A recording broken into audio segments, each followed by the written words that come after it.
By April 1945, the Soviets were at Berlin's doorstep. But before Stalin could claim ultimate victory over Hitler, his men would have to overcome one final obstacle. Standing between them and the German capital rose a hill unlike anything the Red Army had faced before. A fortress of steel and mud, lined with traps that could swallow entire tank formations, flooded plains that turned the ground into a graveyard, and Nazi gunners waiting behind fortified walls, ready to cut down anyone who dared to advance. Behind it, two more of these impenetrable barriers awaited, each bigger than the last. But Stalin didn't care how many lives it took. The Hammer and Sickle flag would fly over Berlin. Long gone were the days when the Nazis could march across Europe unchallenged. France had already been liberated by the Allies advancing from the west, yet for many in the Reich's command, the situation on the Eastern Front looked even worse. Waves of Soviet troops from the First Belarusian and First Ukrainian fronts were bulldozing through the last German defenses, liberating city after city as their commanders, Marshal Georgy Zhukov and Marshal Ivan Konev, cleared the path to Berlin. The Nazis knew they couldn't let them continue their advance. These were the same men who, years earlier, had witnessed the massacre of their people during the violent German invasion of the Soviet Union under Operation Barbarossa. If they reached Berlin, there was no telling how far their thirst for vengeance would take them. However, as Adolf Hitler met with his top commanders in the Führerbunker to assess the situation, things didn't look good. For months, whenever his military planners had warned him of a growing Soviet buildup across the battlefields of Poland and the danger of leaving troops exposed in the region, Hitler had dismissed them, calling the reports of Soviet strength the greatest imposture since Genghis Khan. But now, Hitler realized his men had not been exaggerating. The Soviet fronts opposing him numbered more than 2 million men, supported by thousands of tanks, giving the Red Army a numerical advantage of nearly 5-1. For weeks, German soldiers had no alternative but to raise their rifles against the advancing Soviets and open fire. But nothing could stop the relentless thunder of Soviet artillery, and, as hundreds fell, Nazi commanders realized that holding the line was meaningless. German soldiers tripped over one another in chaos as they turned back, launching a desperate retreat toward Germany before the Soviets could encircle them. Many would never make it, and those who did knew they were far from safe, as the Red Army had already reached the Oder River, barely 43 miles from Berlin. The end was near, and there was nothing Hitler could do to stop it. It was still dark on the morning of April 16th when Soviet marshals Georgy Zhukov and Ivan Konev positioned their men at the base of the hills, guarding what the Nazis called the Gates of Berlin, the fortified Celo Heights in eastern Germany. The Soviets had the numbers and the firepower, but the Germans still had one card left to play. For months, the Nazis had constructed 3 fortified defensive lines, one behind the other. Each was reinforced with complex trench systems, concrete bunkers from which soldiers could strike back, and minefields designed to keep Soviet tanks at bay. In preparation for the coming assault, they had even flooded sections of the lowlands, turning parts of the battlefield into swamps that would bog down any advancing troops. As if that weren't enough, some slopes of the Celo Heights rose at angles as steep as 40 degrees, offering little cover for the soldiers who would have to fight their way up under constant fire, with no chance to hold their breath. Still, the Soviets had won enough battles by now to feel confident that no defense, no matter how well built, could stop them. And as the final tanks rolled into position below the ridge, Zhukov and Konev gave the order to aim the cannons at the heights. It was time to show the Nazis why they should have never gone against the Red Army. Years later, Friedrich Schoeneck, one of the German soldiers at the front lines that morning, would recall the moment. A deafening noise filled the air. Compared to everything that had come before, this was no longer a barrage. It was a hurricane that tore everything up above us, in front of us, and behind us. The sky glowed red, as if it were about to burst. The ground wobbled, shook, and rocked like a ship in a force 10 wind. According to Soviet accounts, in just 30 minutes, over 1 million shells rained down on the German defenses. It should have been enough to annihilate any resistance. But as the smoke cleared and the Red Army gazed up the ridge, they saw movement. The Germans were still alive, rushing to their rifles and preparing to strike back. Perhaps not all was lost for Berlin just yet.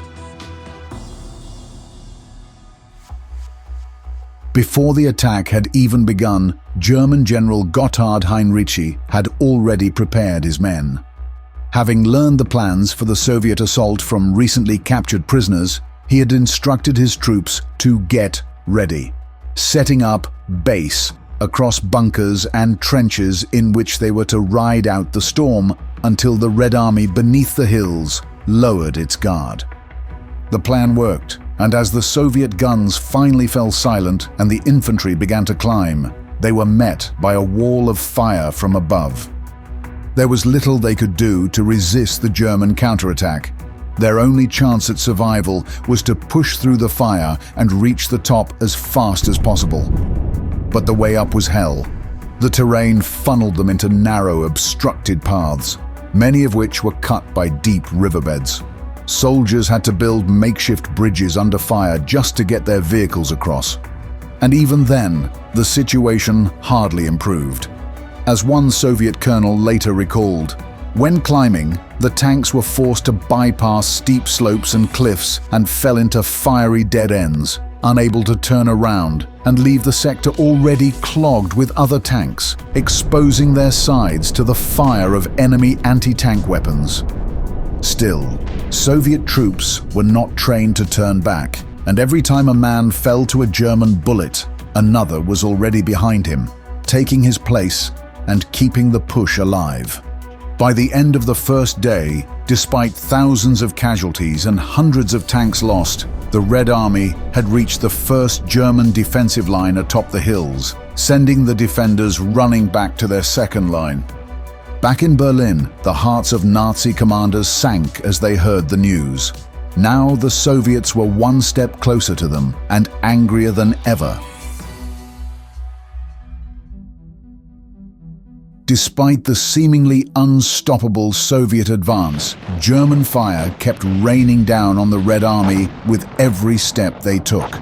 Marshal Georgy Zhukov knew he had the manpower to keep pushing forward, but he also knew the end of the war was near, and he didn't want to sacrifice more lives than necessary so close to victory. He needed to break through the German defenses as fast as humanly possible, and the only way to do that was to unleash the full force of his armies. Thousands of men, armed to the teeth and flanked by tanks powerful enough to obliterate entire platoons with a single shot, rolled forward. Many were cut down before they could even fire, but there were simply too many to stop. Soviet shells pounded bunkers and trenches at once, tearing through the lines and scattering German defenders in every direction. Chaos spread across the battlefield as soldiers fled their posts, leaving large portions of the northern defensive line wide open for the Soviets to pour through. Further south, General Ferdinand Schörner, commanding one of the last operational German tank divisions, received word of the collapse. But there was little he could do.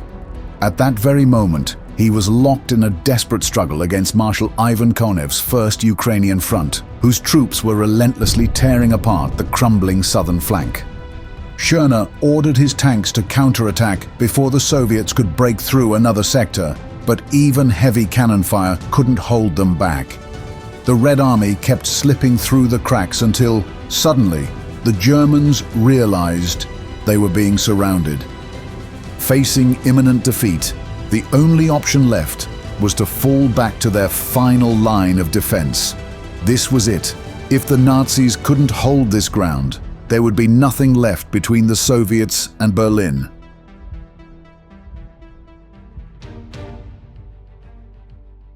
Victory was so close, Zhukov could almost taste it, and as his men stormed through the small villages and towns scattered across the battlefield, he ordered his troops, "As you near Berlin, the enemy will resist and cling to every house and bush."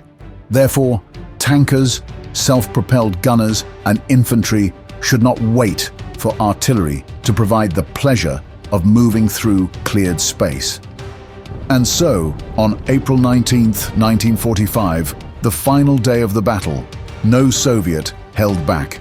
Fire rained down on the last German soldiers who still tried to hold the line. Some knew it was pointless, but had no choice but to fight until the very end. Within hours, the Soviets were all around them, pushing through the gaps.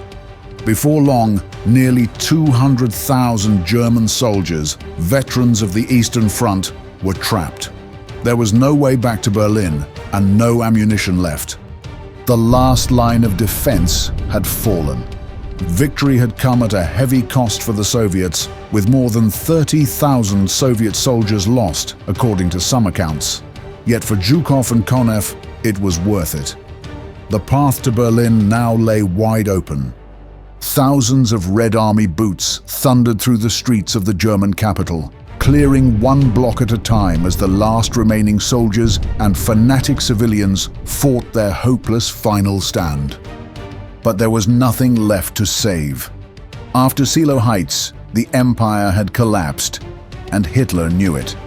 On April 30th, trapped in his bunker beneath the burning city, he took his own life rather than watch his 1,000-year Reich fall into enemy hands. 2 days later, above the shattered ruins of the Reichstag, a Soviet flag rose. The war in Europe had come to an end,